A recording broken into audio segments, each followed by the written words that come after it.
Hello friends, आपका स्वागत है हमारे चैनल में। अगर हम जियोपॉलिटिकल के पर्सपेक्टिव से देखें तो आज के टाइम में हर बड़े देश का एक स्ट्रैटेजिक इंटरेस्ट होता है, लेकिन एक इंटरेस्ट की बात यह है कि जापान का फोकस इंडिया के नॉर्थ ईस्ट रीजन पर ही ज्यादा क्यों है। जापान एक ऐसा देश है जो ट्रेडिशनली अपनी इन्वेस्टमेंट और डिप्लोमेटिक टाइज को केयरफुली चूज करती है, और फिर ऐसा क्या है जो जापान को स्पेशली नॉर्थ ईस्ट इंडिया में इन्वेस्ट और डेवलपमेंट प्रोजेक्ट्स के लिए अट्रैक्ट कर रहा है। क्या ये सिर्फ इकोनॉमिक डेवलपमेंट का इशू है या फिर इसके पीछे कोई और बड़ा जियोपॉलिटिकल कैलकुलेशन चल रहा है? यही एक बड़ा सवाल है जो आज हम एक्सप्लोर करेंगे। जापान का नॉर्थ ईस्ट इंडिया में इतना ज्यादा इंटरेस्ट क्यों है? क्या ये सिर्फ ट्रेड और कनेक्टिविटी की बात है या ये एक बड़ा जियोपॉलिटिकल गेम का हिस्सा है जो चाइना के ग्रोइंग इन्फ्लुएंस को बैलेंस करने के लिए चलाया जा रहा है? North east India, Japan growing interest. North east India की इम्पोर्टेंस सिर्फ उसके जियोपॉलिटिकल कोलोकेशन की वजह से नहीं, बल्कि ये एक रीजन इंडिया के लिए एक स्ट्रैटेजिक ब्रिज का काम करता है जो साउथ एशिया को साउथ ईस्ट एशिया से कनेक्ट करता है। ये एक ऐसा रीजन है जिसमें म्यांमार, बांग्लादेश, भूटान और चाइना के साथ इंटरनेशनल बॉर्डर्स है। जापान के लॉन्ग टर्म विजन ये है कि इंडिया के नॉर्थ ईस्ट को एक स्ट्रैटेजिक कॉरिडोर बनाया जाए जो इंडो पैसिफिक और साउथ ईस्ट एशिया के ट्रेड और सिक्योरिटी फ्रेमवर्क को स्ट्रेंथन करे। जापान का फोकस सिर्फ इंडिया तक लिमिटेड नहीं है, बल्कि ये एक free and open Indo Pacific vision का हिस्सा है जिसमें वो चाहते हैं कि नॉर्थ ईस्ट डेवलप होता है तो ये एक अल्टरनेटिव ट्रेड रूट क्रिएट कर सकता है जो चाइना के बेल्ट एंड रोड इनिशिएटिव को चैलेंज करेगा।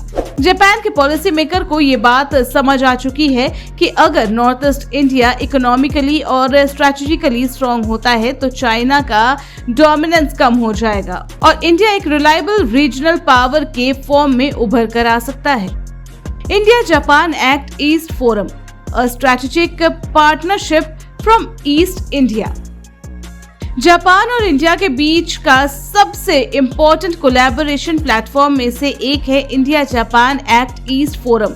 ये फोरम सिर्फ इकोनॉमिक डेवलपमेंट का नहीं बल्कि एक लॉन्ग टर्म स्ट्रेटेजिक विजन का पार्ट है जिसमें जापान और इंडिया मिलकर नॉर्थ ईस्ट इंडिया को इंफ्रास्ट्रक्चर, कनेक्टिविटी और इकोनॉमिक ग्रोथ का एक हब बनाना चाहते हैं। इसका मेन ऑब्जेक्टिव है नॉर्थ ईस्ट इंडिया को साउथ ईस्ट एशिया और इंडो पैसिफिक रीजन के साथ बेटर इंटीग्रेट करना, कनेक्टिविटी प्रोजेक्ट्स को फंड करना जो रोड, रेल, वाटरवे और अर्बन डेवलपमेंट को इम्प्रूव करे, नॉर्थ ईस्ट इंडिया में सस्टेनेबल डेवलपमेंट और एम्प्लॉयमेंट अपॉर्चुनिटीज क्रिएट करना।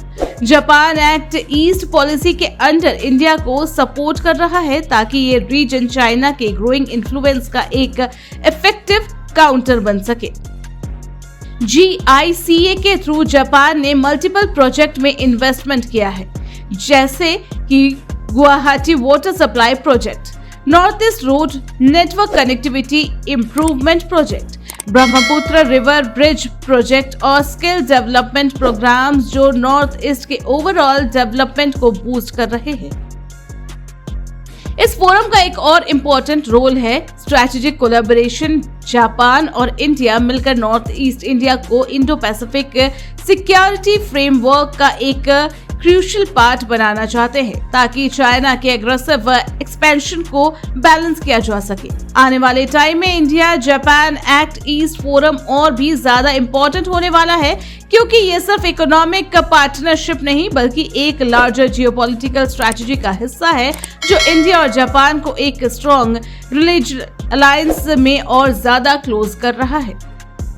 China increasing pressure and Japan master plan. अब एक और बड़ा एंगल ये है कि जापान का एक इंटरेस्ट सिर्फ इंडिया के डेवलपमेंट तक लिमिटेड नहीं है। चाइना का नॉर्थ ईस्ट इंडिया और उसके आसपास के रीजन में काफी एग्रेसिव एक्सपेंशन हो रहा है। म्यांमार, बांग्लादेश, नेपाल और भूटान जैसे देशों में इन्फ्लुएंस में ला रहे हैं। चाइना का एक बड़ा प्रोजेक्ट है चाइना म्यांमार इकोनॉमिक कॉरिडोर, जिसमें वो म्यांमार पोर्ट और हाईवेज में इन्वेस्ट कर रहा है ताकि उसको डायरेक्ट इंडियन ओशन तक एक्सेस मिल सके। अगर ये सक्सेसफुली कंप्लीट हो जाता है तो इंडिया के नॉर्थ ईस्ट का इम्पोर्टेंस और भी बढ़ जाएगा, क्योंकि चाइना डायरेक्टली इंडिया के डोर पर आकर खड़ा हो जाएगा।